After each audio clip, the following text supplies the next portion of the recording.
La mise à jour dévoilée aujourd'hui constitue l'une des refontes les plus marquantes de la gamme Ultra de ces dernières années. Samsung a clairement investi massivement dans ce nouveau design, en opérant des changements profonds, tant sur le plan esthétique que sur celui de la photographie et des performances. Plusieurs informateurs de renom ont d'ailleurs déjà levé le voile sur l'ensemble des nouveautés. Commençons par l'élément le plus étonnant, l'ouverture de la caméra frontale. Celle-ci est nettement plus large, avec une augmentation de 4 mm, une taille inédite. À première vue, ce choix peut surprendre et rappeler les écrans à large encoche d'il y a quelques années. Pourtant, la raison de ce changement est convaincante.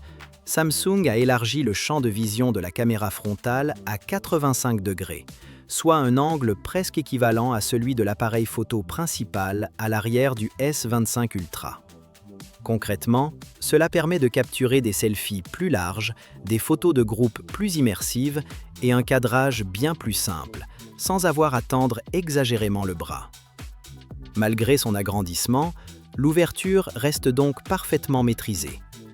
Les trois modèles de la gamme partagent par ailleurs plusieurs caractéristiques communes.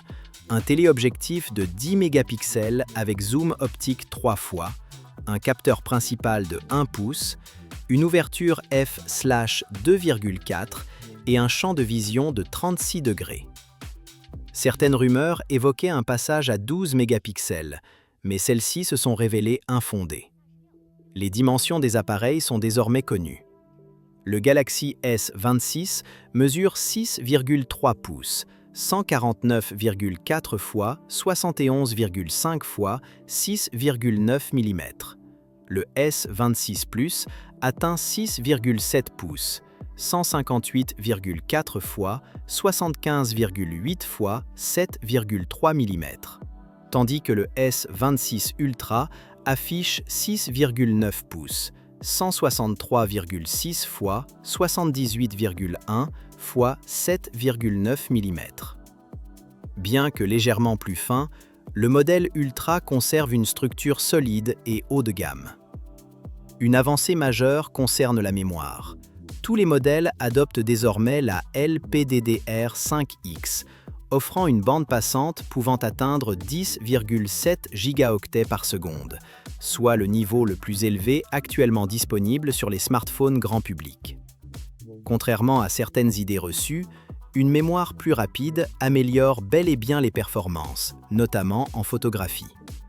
Cette bande passante accrue permet au processeur de traitement d'image, ISP, de gérer plus efficacement les données HDR multi-images et les fichiers RAW. À l'usage, cela se traduit par de meilleures performances en basse lumière, des vidéos 8K plus fluides, une meilleure restitution des détails, une réduction du bruit assistée par l'IA plus efficace et une dissipation thermique mieux contrôlée. Il s'agit donc d'une amélioration concrète et significative de l'appareil photo. Concernant le module photo, malgré l'affinement du S26 Ultra, le téléobjectif optique 3 fois conserve les mêmes dimensions. Cela confirme que les rumeurs annonçant un nouveau capteur plus grand avec zoom optique 3 fois étaient erronées. Un informateur fiable a confirmé qu'il s'agit toujours du capteur 10 mégapixels avec une ouverture f2,4 et une taille de 1/94 pouces. Du côté de la batterie, une capacité de 5400 mAh avait été évoquée, mais cette information a été formellement démentie. Samsung a définitivement retenu une batterie de 5000 mAh, toute modification étant impossible à ce stade en raison des contraintes de conception et de certification du châssis. La recharge évolue en revanche positivement. Contrairement à certaines affirmations, le S26 Ultra ne se limite plus à 45 watts. Il est désormais compatible avec une charge rapide de 60 watts. Cette donnée a été confirmée à plusieurs reprises et figure directement dans le code système. Les spécifications complètes du module photo ont également fuité.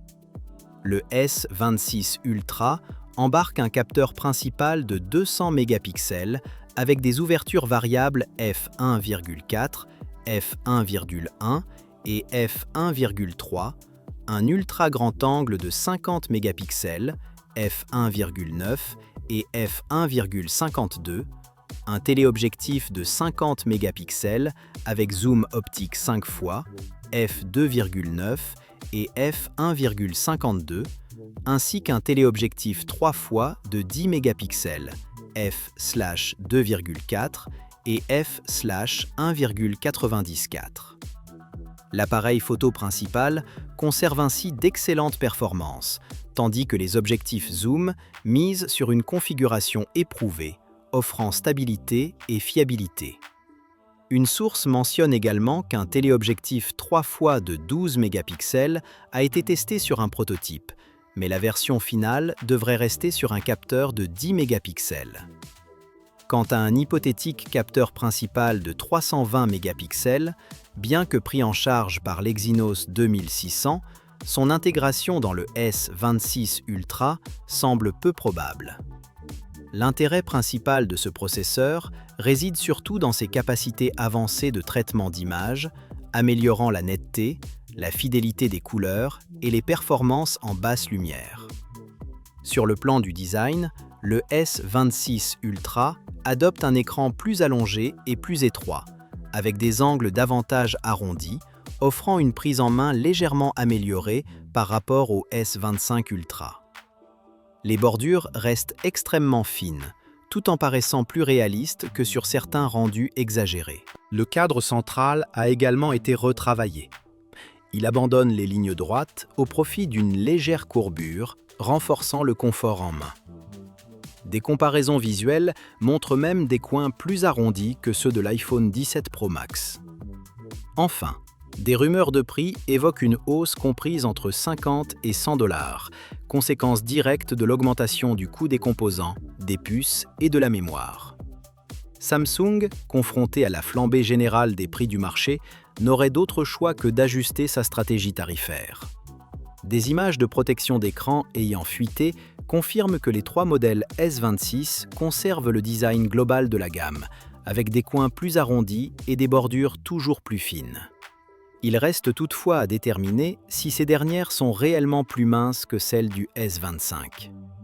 Il faudra désormais attendre l'événement officiel de lancement pour juger pleinement les performances du S26 Ultra. Selon vous, ces évolutions suffisent-elles à justifier une mise à niveau ?